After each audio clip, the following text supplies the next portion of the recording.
ముందుగా సనాతన ధర్మ కుటుంబీకులందరికీ శుభాభివందనాలు. ఈ రోజు మీతో చర్చించాలనుకున్న ఆలయం నారాయణవనంలో ఉన్నటువంటి శ్రీ వెంకటేశ్వర స్వామి వారి ఆలయ విశేషాలు ఈ రోజు మనం తెలుసుకుందాం. నారాయణవనం తిరుపతి జిల్లాలో కలదు.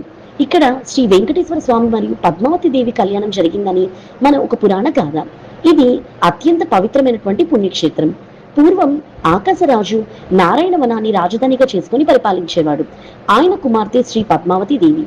శ్రీనివాసుడు పద్మావతీదేవిని ప్రేమించి ముక్కోటి దేవతల సాక్షిగా నారాయణవనంలో ఆమెను వివాహం చేసుకుంటాడు. అందుకే ఇక్కడ స్వామివారిని కళ్యాణ వెంకటేశ్వర స్వామిగా భక్తులు పూజిస్తారు.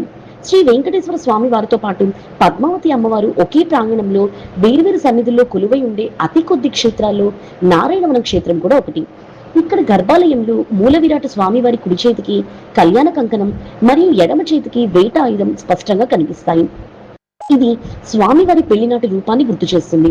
వివాహం ఇక్కడ జరగడంతో పద్మావతి దేవి సోదరుడైనటువంటి తొండమాన్ రాజు ఈ ప్రాంతంలోనూ తిరుమలలోనూ ప్రత్యేక ఆలయాలు నిర్మించినట్టు మనకు చరిత్ర చెప్తుంది. ఈ ప్రాచీన ఆలయాన్ని క్రీస్తు శకం 1245 సంవత్సరంలో నరసింహదేవదేవ యాదవరాయలు పునర్నిర్మించారు.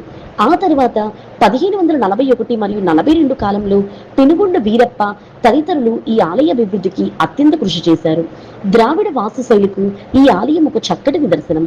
నారాయణవనానికి చుట్టుపక్కల కోన జలపాతాలు, సినిగిరి పెరుమాళ్ కోన వంటి రమణీయ జలపాతాలు ఏడాది పొడవునా ప్రవహిస్తూ ఉంటాయి. కళ్యాణ వెంకటేశ్వర స్వామి వారిని దర్శనం చేసుకోవడం వలన కళ్యాణంలో గాని ఇతర ఈ సమస్యలు కానీ ప్రజలు భక్తి శ్రద్ధలతో స్వామివారిని పూజిస్తే ఆ సమస్యలు తొలగిపోతాయి.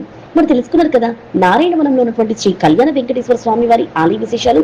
ఈ వీడియో చూసిన మీ అందరికీ కూడా కృతజ్ఞత.